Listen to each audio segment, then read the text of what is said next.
অভিষেক বাবুর রাজনীতিটা হচ্ছে মাঝে মাঝে উনি মেঘের আড়ালে অদৃশ্য হয়ে যান। তৃণমূলে এখন তিন ক্যাটাগরির লোক আছে, ভণ্ড, ভণ্ডতর আর ভণ্ডতম। ফলে মুখ্যমন্ত্রী মমতা ব্যানার্জি ওনার মন্ত্রীদের রাস্তায় নামিয়ে দিয়েছেন। দপ্তর তো উঠে গেছে, ওনার দপ্তর উঠে গেছে বলেই তো রাস্তায় নেমেছেন।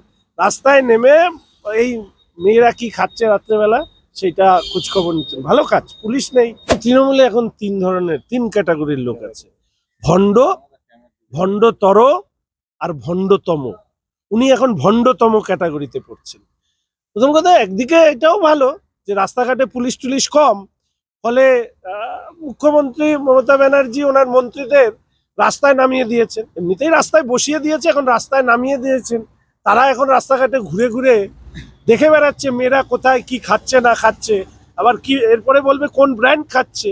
ভালো, পুলিশ টুলিশ নেই রাস্তাঘাটে, এখন মন্ত্রীরা রাস্তা ঘাটে মেয়েদেরকে খুঁজে বেড়াক রাত্রেবেলা কে কি খাচ্ছে দেখার জন্য। এটাও ভালো কাজ।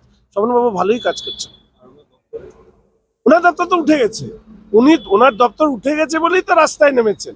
রাস্তায় নেমে এই মেয়েরা কি খাচ্ছে রাত্রেবেলা সেটা খোঁজখবর নিচ্ছেন। ভালো কাজ। পুলিশ নেই, সিভিক নেই, ফলে এই কাজটা ওনারা করুন।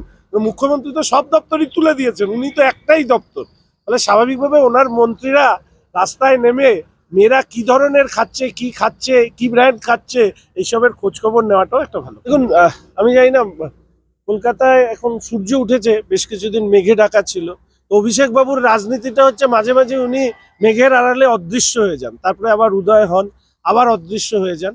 এই ধরনের রাজনীতিবিদ তারা নিজেদের অস্তিত্ব টিকিয়ে রাখবার জন্য মাঝে মাঝে উদিত হন, এটা ভালো। কিন্তু এই মুহূর্তে দাঁড়িয়ে অভিষেক বাবুর মন্তব্য তার দলের অভ্যন্তরে কতখানি গুরুত্ব আছে সেটা নিয়ে ভাবা উচিত। কারণ রাজ্যের মুখ্যমন্ত্রী পুরো বিষয়টি যেহেতু তিনি দেখছেন, আর ওনাকে বাদ দিয়ে অভিষেক বাবুর অস্তিত্বই হচ্ছে সংকট। বাংলা হান্টের আরো খবর দেখতে নজর রাখুন।